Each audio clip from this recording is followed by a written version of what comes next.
DSSB एक ऐसा department है, अगर आप इसमें नौकरी लेना चाहते हैं तो आपको केवल एग्ज़ाम नहीं देना होता है, कुछ प्रोसेस एग्ज़ाम के बाद की भी होती है, जो आपको पूरी करनी होती है। और वो प्रोसेस अ, उस प्रोसेस में की गई एक छोटी-सी भी गलती आपकी नौकरी तक ले सकती है। नौकरी तक लेने का मतलब है कि अगर आपने फाइनल कट ऑफ या ई डोज़र की कट ऑफ भी अगर क्लियर कर ली है, तो आपको फिर भी नौकरी से हाथ धोना पड़ सकता है। किस तरीके से, इन सभी चीज़ों के ऊपर बात करेंगे। और हम आपको बताएँगे कि जो 4 बच्चों को अभी रिजेक्ट किया गया है, वो किस बेस पर किया गया है, क्या चीज़ें हैं, इन सभी चीज़ों के बारे में बात करेंगे। उससे पहले हम एक नोटिस है, एक रिज़ल्ट नोटिस है, और उसी रिज़ल्ट नोटिस की अगर हम बात करें, तो इस रिज़ल्ट नोटिस में से कुछ 4 बच्चे हैं, जिस पोस्ट कोड का, यानी कि जो 32/24 है, असिस्टेंट कम्युनिटी ऑर्गेनाइज़र, इस पोस्ट से जिन बच्चों ने ई डोजर की कट ऑफ को क्लियर कर लिया था, लेकिन उनको रिजेक्ट कर दिया गया है। क्यों कर दिया गया है, उस सभी चीज़ों के बारे में बात करेंगे। इस वीडियो की शुरुआत करने से पहले आप सभी से एक छोटी सी रिक्वेस्ट है, अगर आपने अभी तक हमारा चैनल सब्सक्राइब नहीं किया है तो प्लीज़ चैनल को सब्सक्राइब कर लीजिए और बेल आइकन को प्रेस कर लीजिए, ताकि जो हमारी आने वाली अपडेट्स हैं उनसे आप रूबरू हो सके। चलिए दोस्तों, शुरू करते हैं आज के अपने वीडियो को। सबसे पहले देख लेते हैं जो रिजल्ट जारी किया गया है, वो पोस्ट कोड 32/24 है, जिसका जो पोस्ट नेम है असिस्टेंट कम्युनिटी ऑर्गेनाइजर है। ठीक है, ये 24/12/2025 को रिजल्ट जारी किया गया है।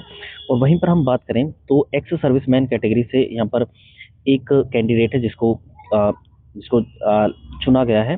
और वहीं पर हम बात करें तो यूआर कैटेगरी से 6, और ईडब्ल्यूएस कैटेगरी से 2, ओबीसी कैटेगरी से 5, और एससी कैटेगरी से 3, और एसटी कैटेगरी से एक एक कैंडिडेट को चुना गया है। इनके जो रोल नंबर है आप स्क्रीन पर देख पा रहे हैं। वहीं पर हम अगर इसकी फाइनल कट ऑफ की बात करें तो वो कितनी गई है। यूआर कैटेगरी के लिए जो इसकी कट ऑफ गई है, आप यहाँ पर स्क्रीन पर देख पा रहे हैं। यूआर कैटेगरी के लिए जो इसकी कट ऑफ है 128.75, ईडब्ल्यूएस के लिए 118, ओबीसी के लिए भी 118, और एससी के लिए 113.25 गई है, और एसटी के लिए 92.5, और एक्स सर्विसमैन के लिए 117.5 ये कट ऑफ फाइनल रही है।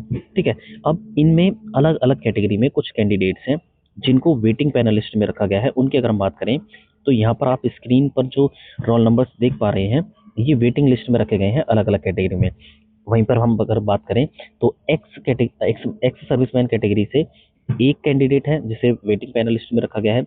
यूआर कैटेगरी से 2 कैंडिडेट्स हैं, और ईडब्ल्यूएस से एक, ओबीसी से भी एक, एससी से भी एक, और एसटी से भी एक को वेटिंग पैनलिस्ट में रखा गया है। और अगर हम वेटिंग पैनलिस्ट की कट ऑफ की बात करें तो वेटिंग पैनलिस्ट में यूआर की जो कट ऑफ गई है 125.75, ईडब्ल्यूएस के लिए 115, ओबीसी के लिए 116.75, एससी के लिए 106, एसटी के लिए 65.25, और एक्स सर्विसमैन के लिए 111.25 ये वेटिंग पैनलिस्ट की कट ऑफ है। ठीक है, अब हम जिस चीज़ के बारे में बात करने वाले हैं वो है इसी पोस्ट कोड यानी 32/24 के ये कुछ 4 कैंडिडेट हैं जिनको रिजेक्ट किया गया है।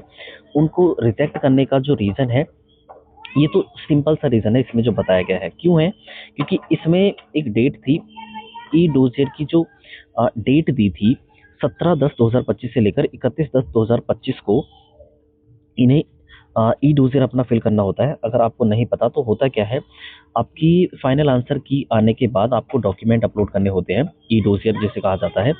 ठीक है, अब इसमें आपको ई डोज़र में आपको बड़ी ही सावधानी से आपका एक एक डॉक्यूमेंट आपको अपलोड करना होता है डीएसएसबी के ऑफिशियल वेबसाइट पर। ठीक है, इसमें की गई छोटी सी गलती आपको फाइनल कट ऑफ से बाहर कर सकती है। किस तरीके से, इनमें ये जो आप 4 रोल नंबर देख पा रहे हैं, असिस्टेंट कम्युनिटी पोस्ट ऑर्गेनाइजर की पोस्ट के लिए इन्होंने एप्लीकेशन फॉर्म फिल किया था, एग्ज़ाम भी दिया था, और ई डोज़र की कट ऑफ भी इन्होंने फाइनल कर ली थी, यानी कि पार कर ली थी। ठीक है, अब इनको समय दिया गया था 17/10/2025 से लेकर 31/10/2025 को इन्हें अपना ई डोज़र फिल करना था, लेकिन इन्होंने नहीं किया, जिसकी वजह से इनका रिजेक्शन हो गया है।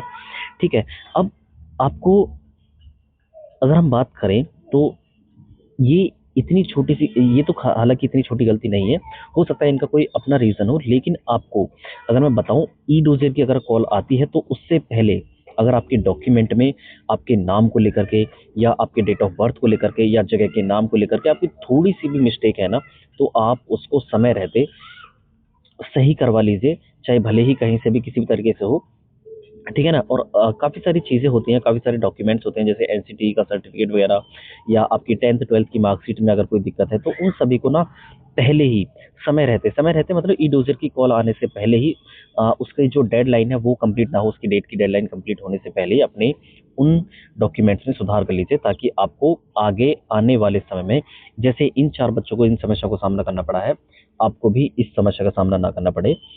इसलिए आप भी अपने डॉक्यूमेंट में, या कहीं पर भी आपको लगता है गलती है, आप वीडियोस देखिए यूट्यूब पर जाकर के, ई डोसियर के लिए कौन किन डॉक्यूमेंट को अपलोड करना होता है। अगर आपको चाहिए तो आप कमेंट सेक्शन में लिखेंगे, तो मैं उसके लिए वीडियो बना दूंगा, ठीक है। तो यही थी मेरी आज की वीडियो, आपको ये इन्फॉर्मेशन देनी थी जो बहुत इंपॉर्टेंट है, ठीक है। आपको पता होना चाहिए कि क्या क्या चीज़ें हमारे एग्जाम में होने वाली हैं, क्योंकि ये एक ऐसा महकमा है, केवल आपका एग्जाम देने से कंप्लीट प्रोसेस नहीं हो जाती है, आपको उसके बाद भी काफ़ी सारी चीज़ें हैं जो आपको करनी होती है, ठीक है। ई डोजर के बाद भी आपको फाइनल कट ऑफ में जाना पड़ता है, उसके बाद जो पर्सनली आपको डीवी कराना होता है, डीवी मतलब डॉक्यूमेंट वेरिफिकेशन, ठीक है। तो आपको पहले तो ऑनलाइन कराना पड़ेगा, जो डीएसएसबी की ऑफिशियल वेबसाइट पर कराना पड़ेगा, ई डोसियर जिसे बोला जाता है, ठीक है। उसके बाद आपको पर्सनली जो हार्ड कॉपीज होती हैं उनका भी डीवी कराना पड़ेगा, ठीक है। तो ये आपकी कंप्लीट प्रोसेस होती है। अगर आपको कुछ भी डीएसएसबी से रिलेटेड अगर जानकारी चाहिए, तो आप हमारे कमेंट सेक्शन में लिख सकते हैं, उसके ऊपर हम आपके जो भी आंसर होगा उसको देने की कोशिश करेंगे। एक चीज़ और हम एक लास्ट में कहते हैं, मैं जो अ, सबसे जो मेरा मेन टारगेट होता है डीएसएसबी की, अगर हम बात करें तो डीएसएसबी टीजीटी एसएसटी, ठीक है। अगर आप इसकी तैयारी कर रहे हैं, जो आगे एग्जाम होने वाले हैं उसकी, डीएसएसबी टीजीटी एसएसटी के, अगर आपको उससे रिलेटेड कोई भी जानकारी चाहिए कि किस तरीके से आपको तैयारी करनी है, या कैसे कहाँ से किस तरीके से बुक पढ़नी है, मॉक टेस्ट कहाँ से ले, या अन्य कोई चीज़ है, या आपका कोई अन्य क्वेश्चन है, तो भी आप मेरे से कमेंट में पूछ सकते हैं, या मेरा एक व्हाट्सएप नंबर है, वहाँ पर जाकर के भी अपना जो भी क्वेश्चन है वो लिख सकते हैं। मैं कोशिश करूंगा जितनी जल्दी हो सके आपके क्वेश्चन के आंसर देने की, ठीक है। मेरा जो व्हाट्सएप नंबर है 7983401982, ये मेरा व्हाट्सएप नंबर है, आप इस पर भी व्हाट्सएप मैसेज करके पूछ सकते हैं, ठीक है दोस्तों। तो यही थी हमारा आज की वीडियोस अगर पसंद आई है तो प्लीज़ वीडियोस को लाइक, शेयर और हमारे चैनल को भी सब्सक्राइब कर लीजिए, ताकि जो हमारे आने वाले अपडेट्स हैं उनको आप आसानी से देख सकें। Thanks for watching.